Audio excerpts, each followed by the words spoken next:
Good morning, everybody. This is the Pitch Chronicles. I am Tats. I am here with Rob. And what is going on, Mazza? Good morning.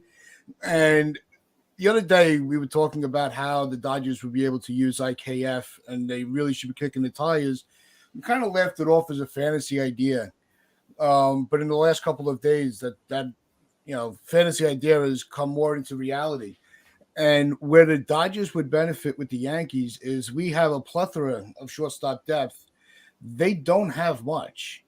So even for a depth move as a stopgap, we used him as a stopgap for Peraza or Volpe, and now we could give a favor to the Dodgers and give them a stopgap. How much of a reality do you think this is going to continue to turn into? I don't think there's much to be had there. The Dodgers, I believe they're going to go with Rojas as their shortstop. They could use IKF as depth, but we really can't expect, if, let's just say, a trade does go through, we can't expect much in terms of a return. Even if we did, I think we'd be surprised to get anything significant for him. He's probably third in the running right now for the shortstop race if he had to put a place on it. But the fact does remain, he has to get moved. There's really nowhere to put him. They're talking about putting him in the outfield. That's really just unnecessary. He's a third baseman or he's a shortstop. You can't play him really anywhere else. And if we can get rid of him, you could clear his salary and one more year of him for another team. But it's not that I don't like the guy. It's just that we don't have anywhere to put him. Yeah, no, it's not a lack of like for the guy. You might not have been the strongest player, but he was solid. His numbers last year, but what he's done for his career. It's not like he took a massive fall and we got screwed. But what's going on, LI? Brad, FJ, good morning. But I think when for a trade, you're not going to get a lot of return for him, and it really would be purely a salary dump. And just get what you can for him. Rather than at the end of the year, he goes back into free agency and you didn't really, you had him for nothing.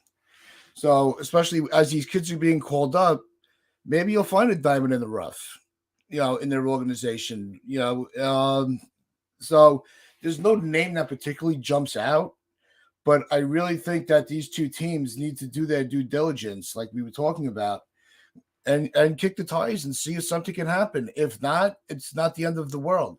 It's not like, IKF on this team being a guy on the bench is going to handcuff anything. The only thing that's being handcuffed right now is Volpe having a legitimate spot on opening day. But we weren't expecting that anyway. So, I mean, it really is a fantasy, a pipe dream, however you want to put it. But with the injury to Gavin Lux, like I said, it just opened up a window for the Yankees to clear some of their logjam. Oh, they had to clear it one way or the other, even before other teams had injuries. Like, we just had too many infielders to begin with for three positions. You can't have five infielders for three positions. Last year, we had four, and we had to use that shuffle where Torres wouldn't play or LeMahieu wouldn't play or Donaldson wouldn't play. We're going to have to expect more of that now. And even if we wanted to get Volpe up, there's still kind of a logjam because you got to assume Peraza is going to need to play as well, because you can't have Peraza just rotting in AAA. He's already proved he needs what he can do. They want to get Volpe more AAA at bats, but as far as I'm concerned, that's what he's doing right now in the spring anyway. He's getting plenty of at bats and he's hitting and he continues to hit, and his defense is silky smooth. And you compare what he's been doing just in a few games at short to what IKF doesn't do at short, you think there's really no competition. And Peraza's already proved that he can play second at the major league level. So it's kind of like the writings on the wall. We have our future, but there's still Gleyber Torres. There's still LeMahieu. They're not getting rid of Josh Donaldson just yet. So there is a logjam, and there's nowhere to put IKF because you can't start him. Even if Peraza doesn't play the rest of the spring, he's a better option at shortstop than IKF, and they can still get Volpe his AAA at bats if that's really what they want, although it shouldn't be necessary. IKF is the odd man out right now simply because he's only making $6 million. He's a movable player for 1 year, a rental, and Then they can assess the rest of the roster after the first month and a half, where they can maybe cut Donaldson. Then you can get Volpe up, and then you won't have to worry too much about a logjam. But IKF, there's really nowhere to put him, because even if he's your backup infielder, right, you have a guy like a Cabrera that can be that. And again, there's going to be that guy that's on the bench every day where LeMahieu can play every position but shortstop. The only thing that's really keeping IKF is he can play shortstop, but not very well. So you can have Peraza and Cabrera and Volpe all on the roster, all can play shortstop better than IKF. It's just they have to move him one way or the other for multiple reasons. One, to clear the logjam. Two, to make way for Volpe, because he's as close right as you there. can possibly. Yeah, he needs to be there. I'm going to say, I said it last night, he needs to be on the opening day roster. Yeah, I know. I saw that. Up. No, and yeah, Brad, the Rockies did have interest in IKF, and it's call everybody. Call whoever, call overseas, call everybody. We need to make room for these kids, and I think while you're watching the progression and the growth that Peraza has shown, I think it's his job to lose at shortstop. I think he is our opening day shortstop. I think you could tell by his approach. He's grown a little bit mentally. I think that he came into spring training saying, look, I'm going to take this job and you're going to have to force me to step away from it. So I kind of like that bulldog attitude from Peraza. And Cabrera too is they've really shown that they've grown in the mental game of it, where it's not like, well, I'm going to give this a shot. I know it, if it's not going to work, I'm going to go down and continue to, hone my craft. They've honed it, and they're killing it in spring training. Same thing with Dominguez. He's killing it. He's having a really good spring. I think it's really putting the pressure on the organization and the front office going, we weren't expecting these guys this year, but how do we ignore what they've done? So Cashman's got a lot of work to do. And just remember, last year in spring training, Cashman made a couple of moves to fill in some gaps. He may be able to pull off some spring training magic. Who knows? I hope so, because we do need to move one of these. IKF or Torres cannot be on the roster by opening day. And I think IKF will be the quickest to be able to move. Yeah, I still wouldn't move Gleyber Torres. Yeah. But at the same time, if you want to have Volpe on the roster, you kind of have to. Because Gleyber can only play second. And we know they're not going to go back to that shortstop experiment with him. If there could be teams calling about Gleyber right now, they're saying that we know the Yankees aren't trading Volpe. We know they're not going to trade Peraza. He's going to play, I think, Thursday, they said he's going to get back out there. So that's good news. But they have to move somebody, potentially two of them. But IKF is the easiest one to move. And even LI brought it up, a competitive balance pick, something simple like that. They don't have to get prospects for IKF. They just have to move his money and clear the jam of shortstops and infielders that we have, because Volpe should be on the roster. Dominguez, I'm not going to say he should make the team. It's still way too early. He's only had AA at bats, where at least Volpe's had some AAA experience and he's killing it. Dominguez, I'm perfectly fine with him sitting and, being in the minors for one more year, because he'll be in AAA sooner than later. And then he'll be up maybe the end of this year, next year, the latest. But Volpe needs to be here. He's done enough.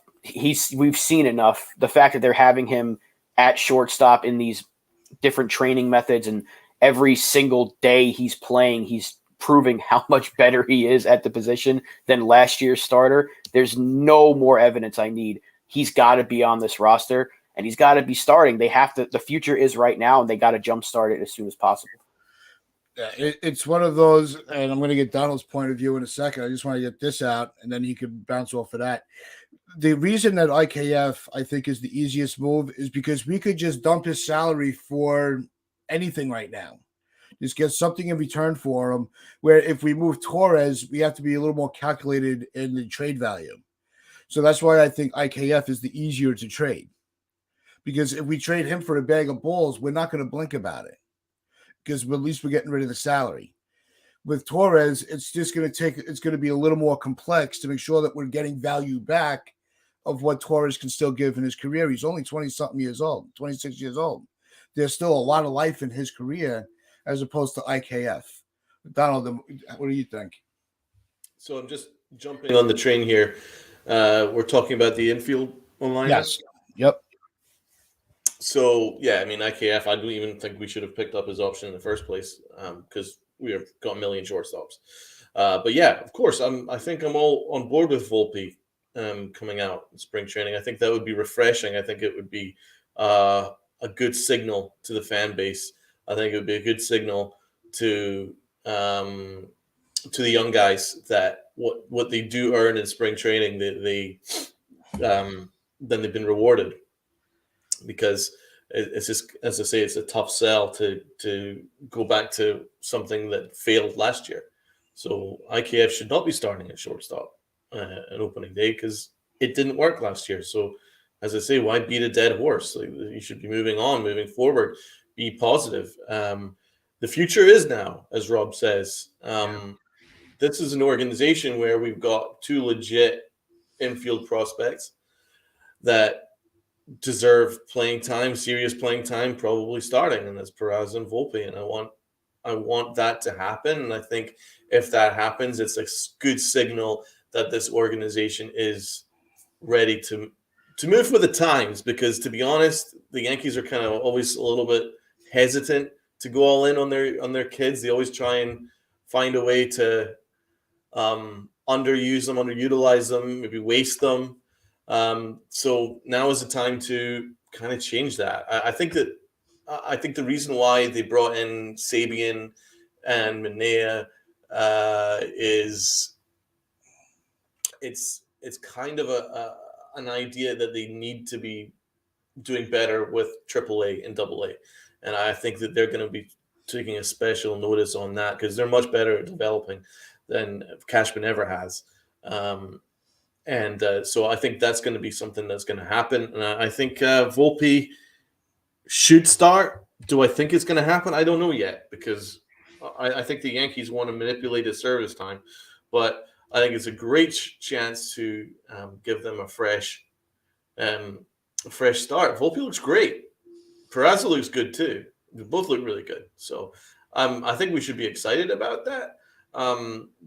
As for Gleyber Torres, I think Gleyber Torres is most likely to come out of spring training as a Yankee. I don't see any reason why we would trade him just yet, but I think IKF is the easiest move to make. As I say, the Dodgers need a shortstop. God knows why they'd want IKF, but if we can somehow convince them that IKF is a good stopgap for them, at least until their trade deadline, then I think that's something that we should explore. There's just no question about it, man. You saw IKF the other day making an error. I mean, this guy isn't a shortstop. He can't play shortstop. Stop beating a dead horse. You're not the smartest people in the room. So just stop pretending that you are, and move on. Listen, there's some really good players here. Volpe's phenomenal. He looks really, really good. Peraza looks really, really good. Very smooth. I love their footwork. I love their range, and I love their arm strength in the infield. And they've got a bat too. Like, let's just do it.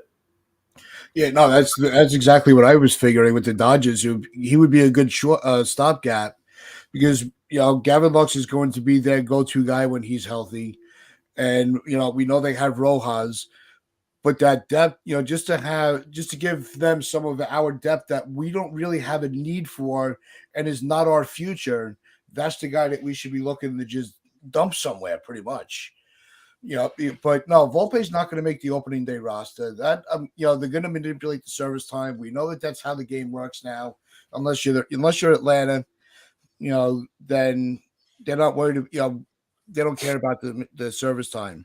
They called up their guys and this is all right. We'll all figure it out together. The Yankees don't operate like that. They want to steal as much time. There is that rule change, though, Tats. There is that rule change. I'm sorry, that if you win Rookie of the Year, the team gets like another year of service time awarded to them. That's like something in the CBA.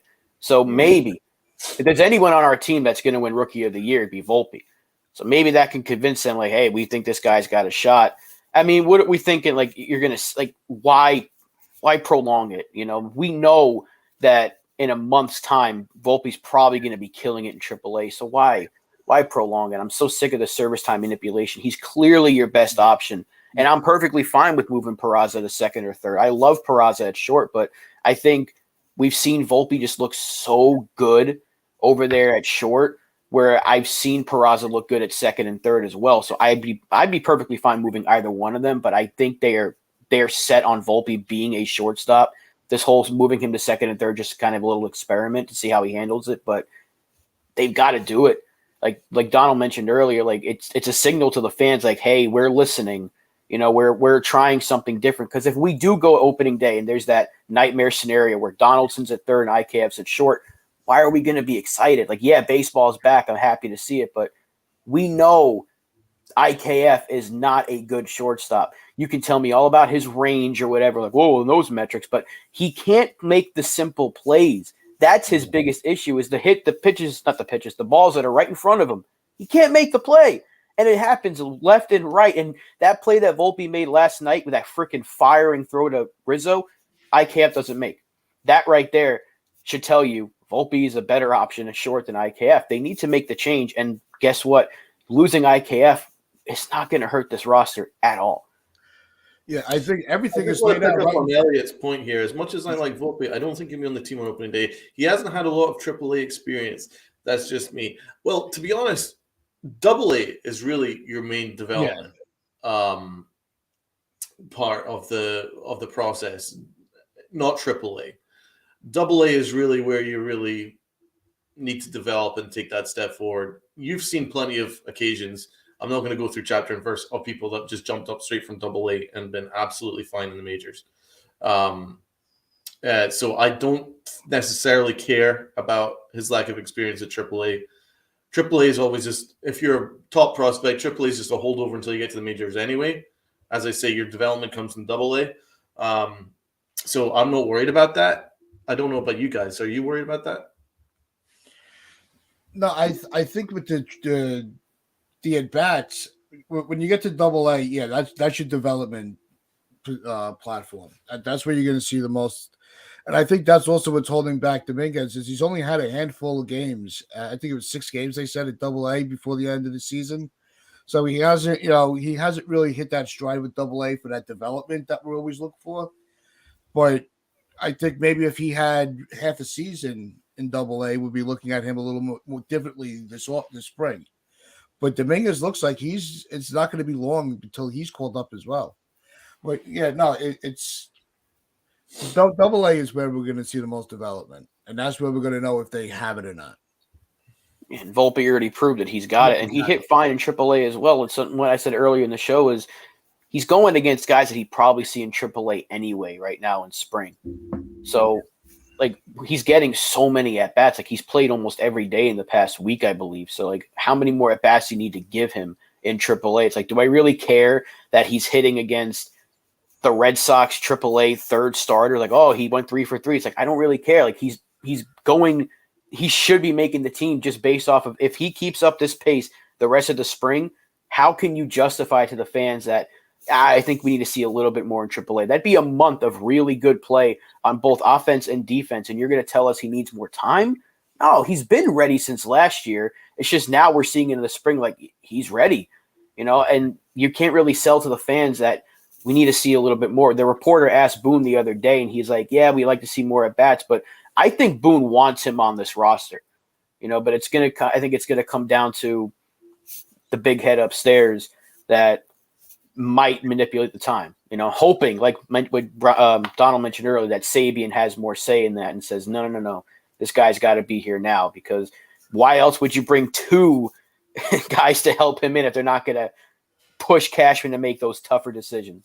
It should be an easy decision, but for him, it's a tough decision. Yeah, I want to get to some more of these comments, and I want to welcome back to the streaming platforms. Chris, how have you been? It's good to see you back on the in the chats. IKF thinks too much at shortstop, but at third, he's a Gold Glover.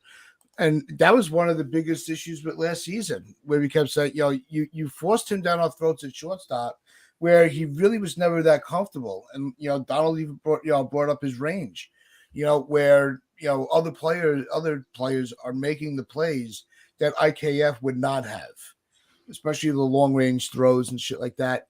So that's where we wanted to say, look, if you're going to hold on to IKF, then you have to play him at third. And it just goes back to when last year they're playing so many players out of position, just trying to see if it works, but they won't let us see if it works with these young kids.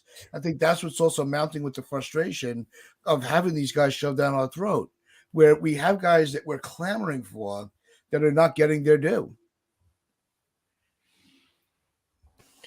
No, you're right. You're absolutely right. There's every reason for us to be like, Volpe's a shortstop, Peraza's the third baseman or second baseman, and let's just have Torres be the bench guy, or LeMahieu can be that rotating piece that plays a different position every day.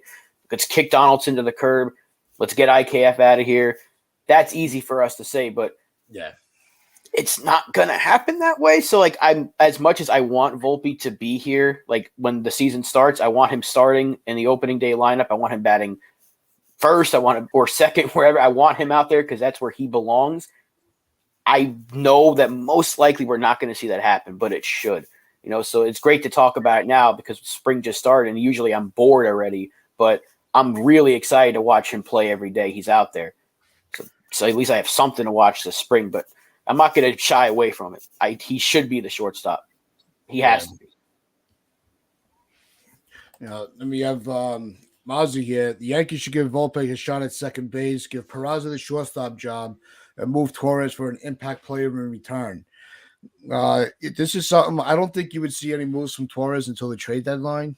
That's what I think. Because I don't think there's enough time before opening day to really put together the right move. As much as it would benefit the Yankees to move Torres, because you can get something for him, even especially before the season starts, where he still has a little bit of a high stock after some of his bounce backs from last season. Donald, what do you think? Sorry, I was just picking up on this here. He's spot on. I don't think the Yankees are concerned about anything about justifying anything to the fans. Oh yeah, baby, you're 100% right on that. There is not a single particle of Brian Cashman that gives a single shit about the Yankee fans. Let's be perfectly honest. He's said it numerous times. He doesn't care. So that's spot on. So yeah, you're right. What was the previous point? Sorry. So, moving, having Volpe at where was his comment here?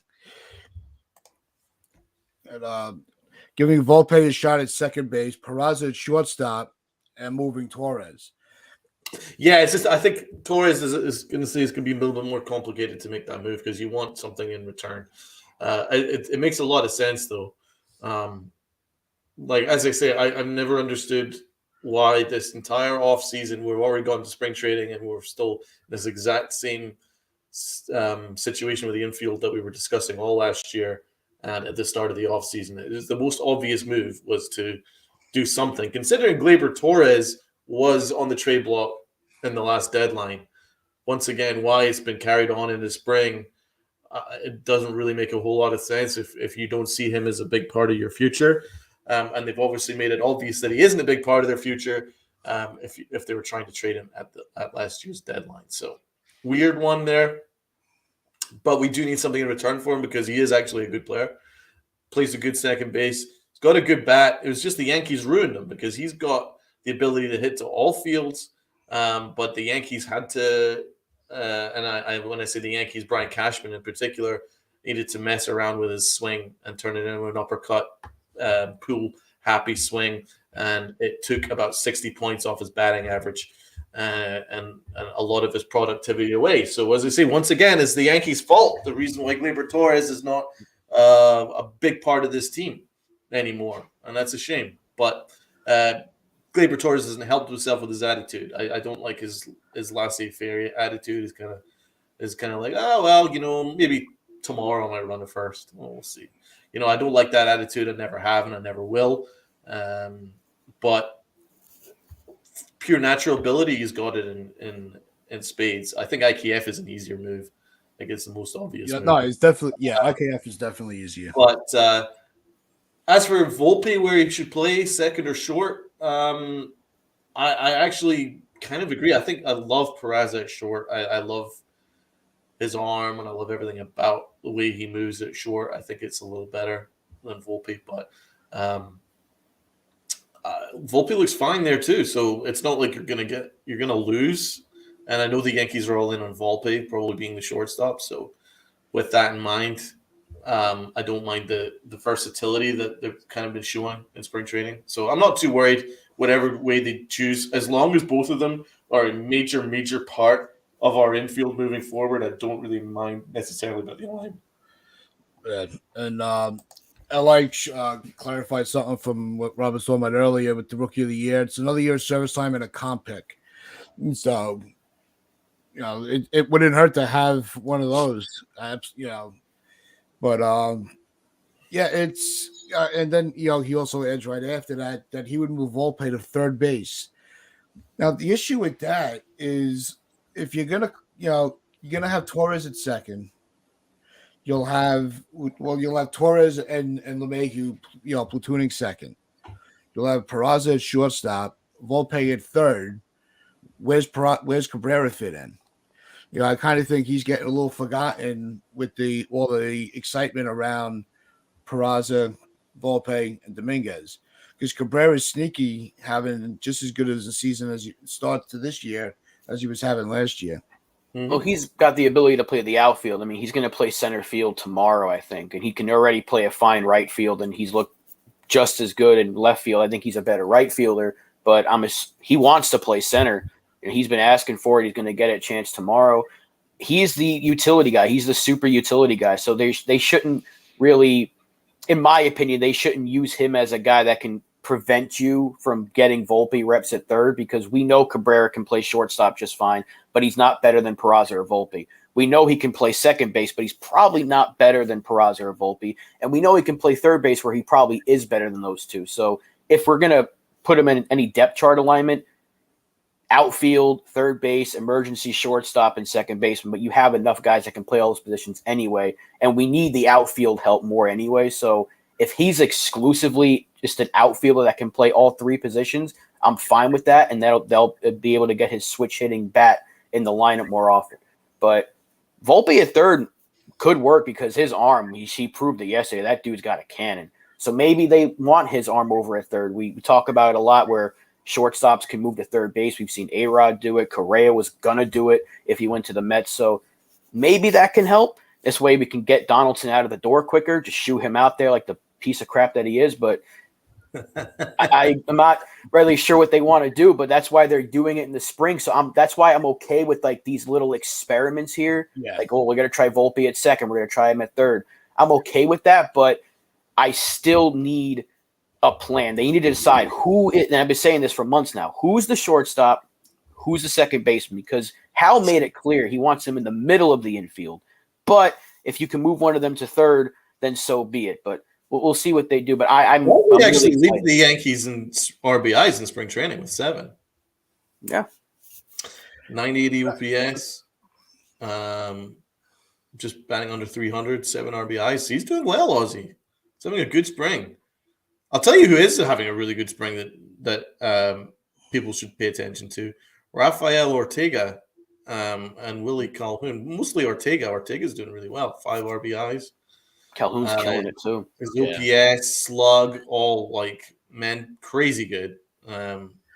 Dominguez is right there too. So we actually do have some outfield prospects if we bother to look outside of Aaron, the atrocity Hicks. Made another error yesterday. Oh, that was such a disgrace. Like flashbacks from last year. He's such a disgrace. The only thing with Calhoun is his defense is just historically bad, where Ortega he's got him in that regard, but Calhoun's got the better bat.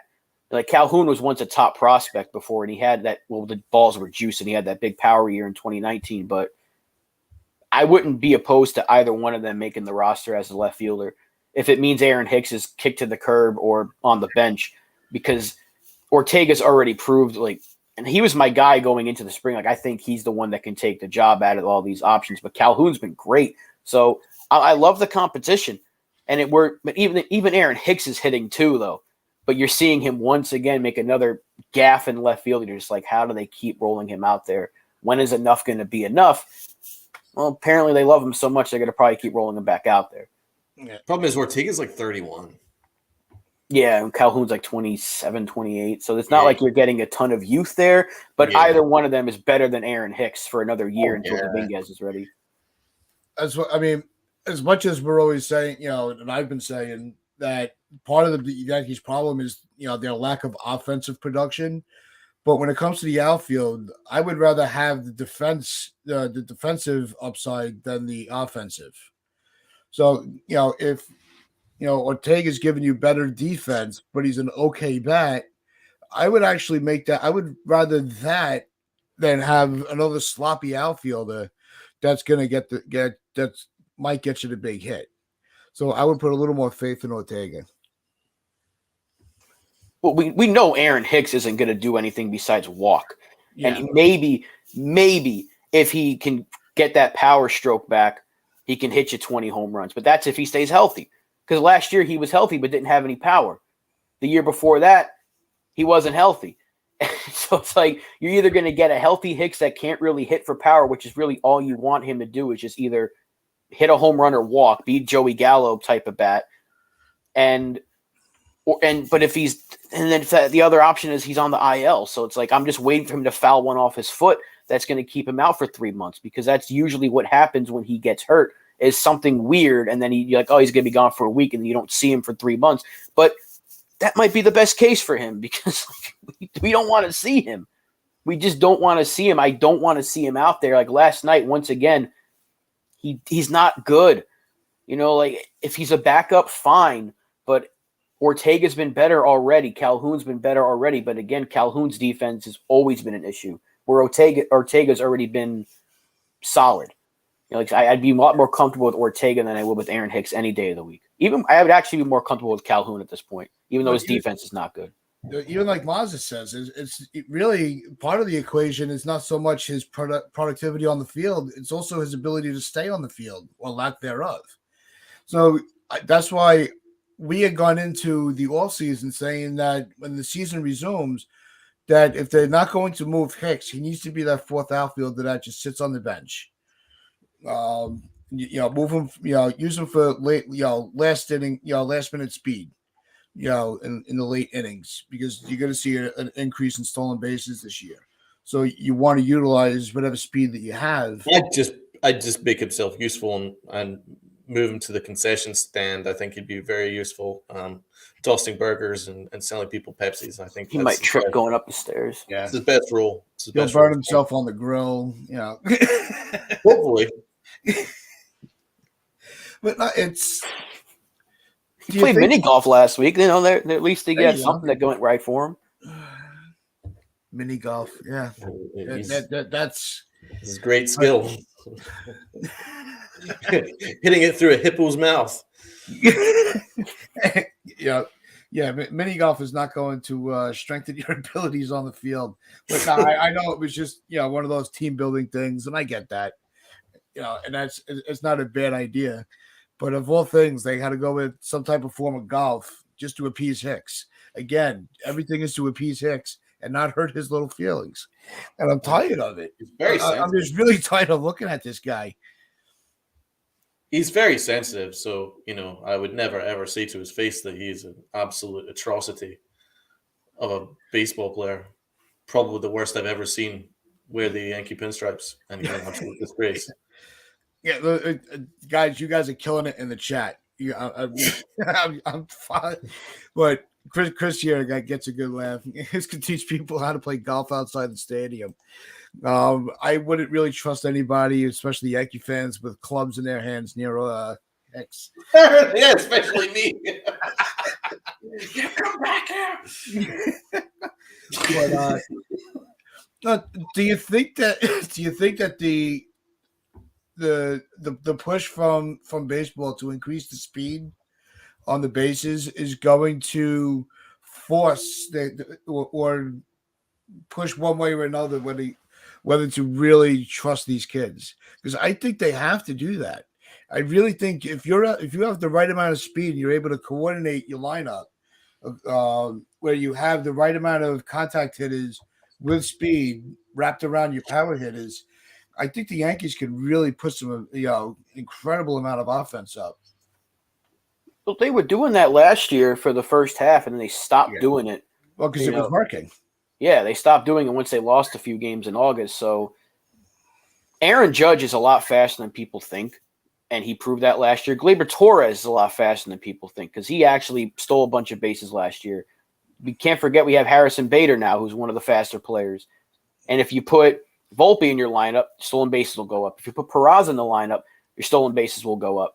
The speed on this team is going to be pretty good if they have the right guys out there. Even IKF, if you utilize his speed like they were in the first half of the season, you're going to have more production on the base paths. But they didn't do it in the second half of last season, and that could be a way to get you out of an offensive funk, and they just went away from it completely and went back to trying to swing for the home run ball. So, but a lineup that features Peraza, Volpe, Bader, even Ortega, Judge, Torres, if you could figure all that out, there's a lot of speed there. And with the bases, they're massive. Like I saw a picture yesterday. It really shows you how, when I think it was Willie Randolph talking to Aaron Boone, you saw the difference in the size of the base. Yeah, that's why another reason why I want Volpe out there as soon as possible, because the kid is fast, really, really fast. And he's going to get you a good possibly 30 stolen bases in a full season, maybe even more.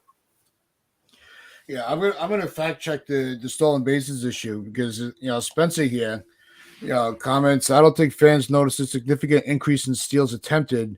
Any fan that says they do is kidding themselves.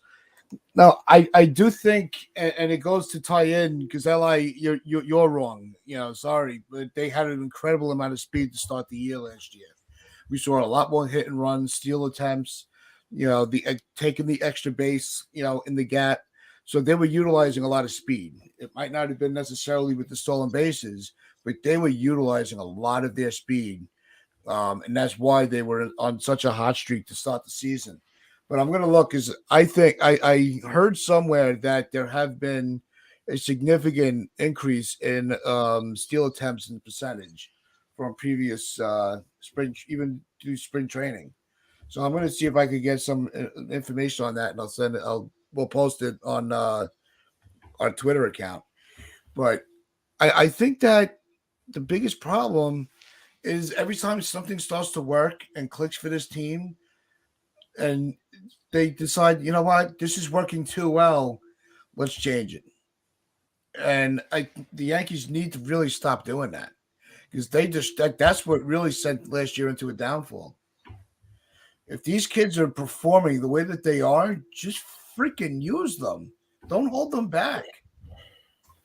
But why does that LA Yankee thing hate DJ LeMahieu? Like, why would anyone not like DJ LeMahieu? I don't know. He must hit too well, I guess. Literally one of the best hitters in all of baseball, and that isn't even hyperbole. He's freaking incredible. Feared throughout the league for how great an all-round hitter he is.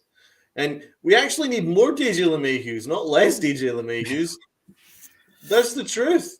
I want someone that can hit to all fields and hit in the clutch and just be an absolute force of nature offensively. That's what you want. And somebody that can play excellent defense in like 3 positions all around the infield and not just suffer at all.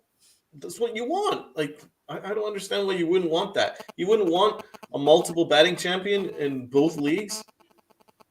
It just makes no sense to me, honestly. Like, DJ LeMahieu is a phenomenal player. We're very lucky to have him. And you know me, man. Like, I am honest. I will destroy any Yankee I do not like. I'm always blatantly honest about that. I love DJ LeMahieu. I want more DJ LeMahieu's. Always. I will always ride with DJ. He is my man. He's freaking awesome. We should appreciate him. With DJ, it comes off as a hatred, and he's replaceable, but is he really? I don't think so at this point. He's too valuable to this team. We've been, the biggest problem that we've had in these postseasons is not being able to get the big hit. swinging for the fences, hitting into double plays. LeMahieu, like Torres, they can hit it to all sides of the field. LeMahieu is just better at it. LeMahieu is better at finding the gaps when he makes contact, and that is really so important. He'll really benefit from the shift changes. I think they all are. I think you're seeing that they all are benefiting from it. Even Hicks. I saw a ton of situations last year where he got a single, but it was taken away from him. Mm-hmm. With like 4 outfielders and all that shit. But it's let's get this one in here. Because I was saying that we had no speed. But IKF had 22 stolen bases out of 26. That's pretty good. Judge had 16 out of 19. That's pretty good. You also had the Castro coming in to pinch run for Stanton. He was getting the extra base and the stolen base. Cabrera when he got his call. Even Rizzo. He was aggressive. Rizzo was aggressive on the bases. We had that. Peraza in his limited usage was aggressive on the base paths. Well, because I made the thing is, I think it's less to do with speed because we do have athletes in this roster, believe it or not. I think it's more to do with the analytics that the Yankees subscribe to, which try to discourage you from stealing bases when you've got like a big bopper coming up. No, I don't want you stealing a base in case you run yourself out with Anthony Rizzo, Stanton, Judge coming up. You know what I mean? I think that has more to do with it than anything. The Yankees just don't steal bases in general. The only time you've ever seen the Yankees steal bases under Aaron Boone was when everybody was injured, and then they played this team with dudes like Allen and LeCastro and all these kind of dudes that were coming in, and Florial, and they were all stealing bases like mad because that was the only way we could generate any kind of action on base. But once the team was whole, you never saw any stolen bases. And I don't think it's less to do with speed, more to do with the analytics that the Yankees subscribe to. They just don't like stealing bases. I hope that's a change, though, because I'm very much a proponent of someone taking that extra bag on a single. If you go from first to third instead of just settling for second, it changes everything about an inning, and I want that aggressiveness. I'll never discourage aggressiveness. And that's what they were doing last year. Like you were seeing it even with the slow guys. Like Rizzo was going from first to third because they were so good on the base pass. They were using hit and runs. You don't have to necessarily have 9 guys that are a figurative 99 speed in a video game, right? Like they don't need the speed rating to be all the way up. But you see Aaron Judge, the dude is 6'7" with those long ass strides. He's going to be faster than people think. That's why he's such a good base runner. Torres was running the bases really, really well last year. He was stealing some bags, but he was also going first to third. These hit and runs were working. That went away when they started losing games. So if you have Volpe in there, if you have Peraza in there, guess what? There's your speed, Li. You can't forget how fast Aaron Judge is. There's a reason why he's so good in the outfields, because he's faster than people give him credit for. Like he's an all-around 5-tool guy. But the speed will be there. And with the bigger bases, even an Aaron Hicks can be a stolen base guy. He's not the slowest person in the world. He looks like it, but he can take a bag or two. Ortega can probably take a few bags as well. They're going to have more speed this year. And that's because of who they have coming up. But they had speed last year. They did. They didn't have a Corbin Carroll type of guy, but they had speed. Before we wrap it up, I want to bring up one question for everybody. Yeah, Fortune Express has a really good point here. Sorry. Yeah, bring it up. Yeah, don't forget we also had Harrison Bader, who also has speed. Great addition when he came off the IL. Yeah, Bader was. I think Bader's going to be a really impact player on this roster. Bader's going from strength to strength. He really is. He's been an excellent addition. It's one of Cashman's only good moves over the last couple of years. This was an excellent, excellent addition. I loved it at the time, and I love it even more now. Very, very good addition. Quite excited about him because I think offensively, I think he's starting to even find a new ceiling, which wasn't found in his previous destination. He just looks like he could actually be a threat offensively now. You saw like Bernie Williams have some tips for him. And so I think you might see him be even better offensively than he was with the Cardinals. Yeah, and who's to say they won't re-sign Bader? Maybe they will. If he has a good enough year, I would offer him a contract. I wouldn't give him a long contract, but I'd see if he would take a 2-year deal. Why not? If he's going to be productive, I'm not opposed to that. But let's see how his season goes. If he has a plus average season, yeah, maybe you just move on from him. But if he has a really a plus season, kick the tires on him. Offer him a 2-year deal. It's not going to hurt. But I really want to get. I do have one thing that I've noticed, and that's a lot of these games have not been broadcast throughout spring training for a lot of teams, not just the Yankees. Do you think this is something that in the future that MLB needs to take a lot more seriously, and giving the fans the accessibility to spring training? They've needed to do that for a long time. We know baseball has issues with in season. They have blackouts for no reason with their own app, and now we can't have access to spring training games. Why not broadcast them? Even if it's just watching it from like one of those high cameras that they always show you the highlights from. Even if there's no announcers, just give us the ability to. If you want to pay for it, I don't know how many people would, but there's a lot of people that want to see these kids play every single day. So maybe a lot of people that write for minor league teams or something like that, they might not have access to every game. Give us that ability to be able to watch it, because a lot more people might be interested than you think if you pay, I don't know, $20 to watch every spring training game. But MLB's had a marketing issue for so long, and they're not going to get rid of the blackouts, so that's probably not going to do anything about broadcasting spring training games. Yeah, but we already got billed. If anybody's a subscriber to the MLB app, you already got billed for the upcoming season.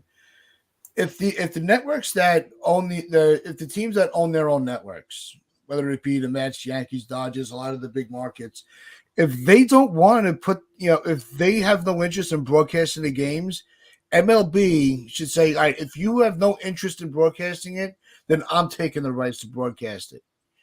And say, and this way, even on the app, you could pick a game. It's not like you have to clog up the TV network. Have the MLB app have the accessibility to broadcast all the games. They have their own channel. They have their own app. They have every reason to give you the games. Exactly. So that's something that was just really bothering me, and I figured I'd fill you in on my frustrations. I heard that their app is still acting up, and it's not even been that good in Which terms app? of MLB? the Yes app. Oh, the S app. Yeah, it's they're supposed to be changing the platform of the app where you can pay for a subscription without having cable, which would benefit me because I don't have cable. Yeah. So I would, but if the price is right, I would pay for the S app to watch the games. I really would. So the Yes app, I've heard a lot of complaints about, a lot of people getting bumped out, just not being able to log in at all. Yeah, like I heard on Twitter, like I think it was the opening game of spring that people logged onto the app to try and watch the opening game of spring, and it didn't work, and then they lost out. That sucks. Sucks for those fans. It really does. Yep. Honestly, MLB TV has a lot of issues too. I'm glad I get it for free every year with T-Mobile. I'm praying they do that again. So, because I don't think it's necessary to pay for the price per year, and it has blackouts. Because when the Yankees come here, if they play the Marlins, I think they play the Marlins this year. Actually, if I don't go to the game, it's going to be blacked out, which is stupid. It's stupid. Don't worry, man. We'll go to the game. Well, the blackouts are the other problem. It really is. It's I've never I even tweeted it out the other day. I'm like, I've never seen a sport go out of their way to prevent fans from watching it. It's so ridiculous. It really is. But this year would be the best time to do it more than ever. It's like, hey, look, we sped up the game. Now we're gonna let you be able to watch it too. Yeah, that's what it is. They made all these changes, but they're not letting anybody see it.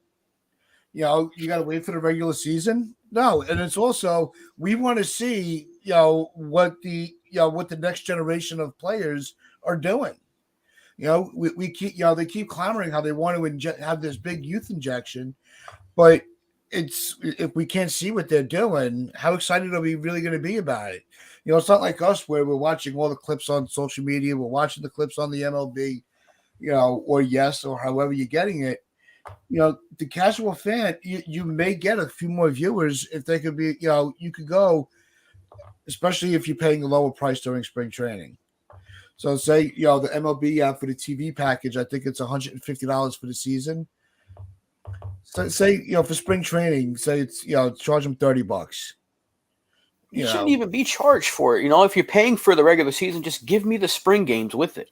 Like, hey, if you buy it early, right? If you let's say you pre-order the season, I don't know if they bill you yearly, however it works, but just give me access to watch the spring games along with it. Every game should be broadcast, unless it's like, and you can choose which ones you want to watch. Like if it's a split squad game, like, okay, I don't really care about that, but it doesn't have to be a national TV broadcast. It doesn't even need to be announcers. If I just want to watch the players play to make it feel like I'm at the game or something. I don't know. There could be ways to make it more interactive for the fans. Like give me different views. You can watch it from the outfield camera or watch it from behind home plate or something.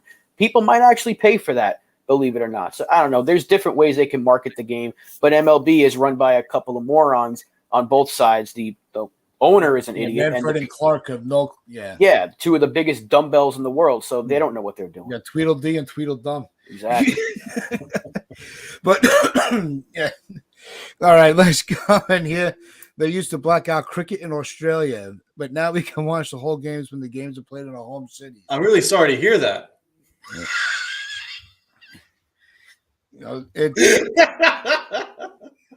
I'm not too familiar with cricket. I'll be honest. I mean, that's a lot, man. I could literally fly to Australia and back, and the game's just barely started. That's going to wrap things up for us today. Just remember, like, share, comment, subscribe, follow us on social media. And as always, wear your pinstripes with pride and play hard.